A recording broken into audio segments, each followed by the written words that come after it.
Media 24 Tamil செய்திகள் வாசிப்பது உங்கள் லலிதா ரவி.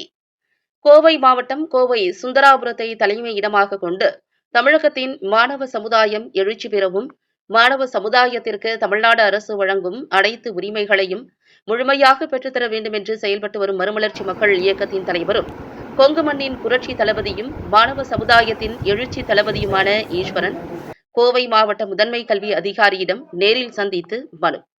மாண்புமிகு தமிழ்நாடு பள்ளிக் கல்வித்துறை அமைச்சர் அன்பில் மகேஷ் பொய்யாமொழிக்கு 8 கோரிக்கைகளை கோவை மாவட்ட முதன்மை கல்வி அலுவலர் பாலமுரளி வாயிலாக கோரிக்கை மனு.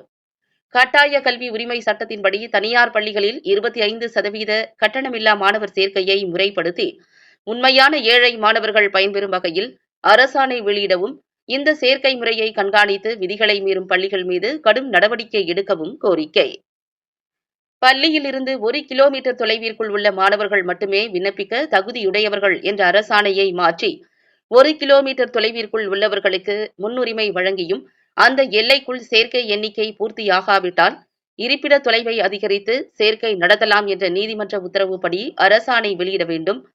மத்திய அரசு பாடத்திட்ட பள்ளிகளையும் தமிழ்நாடு சேர்க்கை இணையதளத்தில் கொண்டு வந்து CBSE பள்ளிகளிலும் கட்டாய கல்வி உரிமை சட்டத்தை நேர்மையாக நிறைவேற்ற தமிழ்நாடு அரசு நடவடிக்கை எடுக்க வேண்டும். கட்டாய கல்வி உரிமை சட்டத்தின் கீழ் சேர்க்கப்பட்ட மாணவர்களிடம் மறைமுகமாக கட்டணம் வசூல் செய்யப்படுவதை கண்காணித்து நடவடிக்கை எடுக்க வேண்டும். கட்டாய கல்வி உரிமை சட்டப்படி ஒவ்வொரு வருடமும் சேர்க்கப்படும் மாணவர்களுக்கு காலம் தாழ்த்தாமல் பள்ளிகளுக்கு நிதி வழங்க தமிழ்நாடு அரசு நடவடிக்கை எடுக்க வேண்டும். அனைத்து வாய்ப்பு மறுக்கப்பட்ட பிரிவினர் மற்றும் நலிவடைந்த பிரிவினர் ஆகியோர் சம வாய்ப்புகளை பெற்று குழுக்களில் பங்கு பெற்று வருகின்றனர். இதனால் மிகப்பெரிய அளவில் பண வசதி பெற்றவர்களுக்கு அதிக வாய்ப்புகள் கிடைக்கின்றது. அதேபோல தாழ்த்தப்பட்ட பிரிவினர், பிற்படுத்தப்பட்ட பிரிவினர், மிகவும் பிற்படுத்தப்பட்ட பிரிவினர் ஆகியோர் சம அளவில் பார்க்கப்படுவதால் சமூக நீதியும் புறக்கணிக்கப்படுகிறது. இடஒதுக்கீடு என்பது 100% மாணவர்களுக்கும் கடைபிடிக்கப்பட வேண்டிய ஒன்று. ஆனால் கட்டாய கல்வி உரிமை சட்டப்படி சேர்கின்ற மாணவர்களுக்கு கட்டணம் அரசால் தரப்படுவதால் அனைத்து பிரிவுகளிலும் உள்ள ஏழை மாணவர்களுக்கு இந்த வாய்ப்பு தரப்பட வேண்டும். மேலும் ஒரு சில மாநிலங்களில் உள்ளதை போல வாய்ப்பு மறுக்கப்பட்ட பிரிவினரில் ஏழை மாணவர்களுக்கு மட்டும் முன்னுரிமை கொடுக்கும் வகையில் தமிழ்நாட்டின் சேர்க்கை முறைகளை மாற்ற வேண்டும். ஒவ்வொரு பள்ளிகளிலும் நுழைவு வாயிலில் இதற்கான விளம்பர பேனர்கள் வைக்கப்படுவதை அந்தந்த மாவட்ட கல்வி அலுவலகங்கள் உறுதி செய்ய வேண்டும் என்றும், கட்டாய கல்வி உரிமை சட்டப்படி சேரும் மாணவர்களுக்கு வேறு பல கட்டணங்களை பள்ளிகள் வசூலிக்க கூடாது.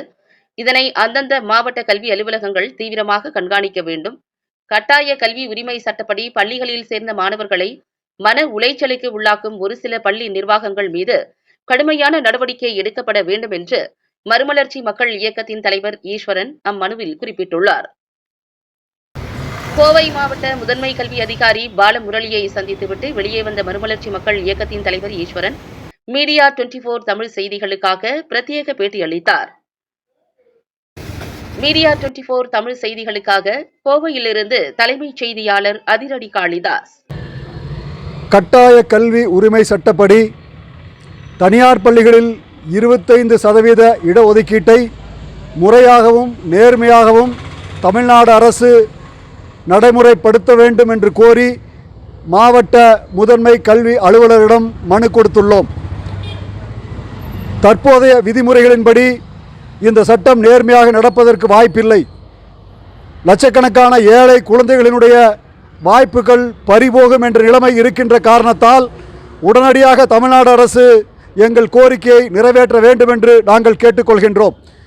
தனியார் பள்ளிகளிலிருந்து 1 கிலோமீட்டர் தொலைவிற்கு உள்ளிருக்கின்ற மாணவர்களை மட்டுமே சேர்க்கை நடத்த வேண்டும் என்று இந்த ஆண்டு தமிழ்நாடு அரசு நிர்பந்தப்படுத்தியிருக்கிறது. இது பெரும்பாலான ஏழை மாணவர்களுக்கு பாதிப்பை ஏற்படுத்தும் என்பதால் பள்ளிகளில் இடம் இருக்கின்ற வரை இந்த சேர்க்கையை நடத்த வேண்டும் என்று நாங்கள் கோரிக்கை வைக்கின்றோம். 1 கிலோமீட்டருக்கு உள்ளாக இருக்கின்ற மாணவர்களுக்கு முன்னுரிமை கொடுக்க வேண்டும். அதே மாதிரி 1 கிலோமீட்டருக்கு உள்ளே இருக்கின்ற மாணவர்கள் முழுவதுமாக சேர்க்கை நிரம்பவில்லை எனில் 1 கிலோமீட்டருக்கு அப்புறமும் இருக்கின்ற மாணவர்களை சேர்க்க வேண்டும் என்ற கோரிக்கையை தமிழ்நாடு அரசிடம் வைக்கின்றோம். அதைப்போல CBSE பள்ளிகளில் கட்டாய கல்வி உரிமை சட்ட இணையதளத்தில் சேர்க்கப்படவில்லை. அதனால் CBSE பள்ளிகளையும் தமிழ்நாடு அரசினுடைய கட்டாய கல்வி உரிமை சட்டத்தினுடைய இணையதளத்தில் சேர்க்கப்பட வேண்டும் என்ற கோரிக்கையை நாங்கள் வைக்கின்றோம். இது மட்டுமல்ல, இந்த சட்டப்படி சேர்க்கின்ற மாணவர்களிடம் மறைமுகமாக பள்ளிகள் கட்டணம் வசூல் செய்கின்றது. இதை மாவட்ட கல்வி அலுவலர் கண்காணித்து நடவடிக்கை எடுக்க வேண்டும். இந்த சட்டப்படி சேர்க்கின்ற மாணவர்களிடம் ₹1 கூட வேறு காரணங்களை காட்டி பள்ளிகள் நிதி வசூல் செய்யக்கூடாது என்ற கோரிக்கையும் நாங்கள் இன்றைக்கு வைத்திருக்கின்றோம். இந்த சட்டம் முறையாக அமுல்படுத்த வேண்டும் என்பது எங்களுடைய கோரிக்கை. இதற்காக மறுமலர்ச்சி மக்கள் இயக்கம் இன்றைக்கு கோவை முதன்மை கல்வி அலுவலரிடம் கோரிக்கை வைத்திருக்கின்றோம். இந்த கோரிக்கையை நிறைவேற்றாவிட்டால் தமிழ்நாடு அரசை கண்டித்து, தமிழ்நாடு பள்ளி கல்வித்துறை அமைச்சரை கண்டித்து கோவை முதன்மை கல்வி அலுவலர் அலுவலகத்தின் முன்பு போராட்டம் நடத்துவோம் என்பதையும் தெரிவித்துக் கொள்கின்றோம்.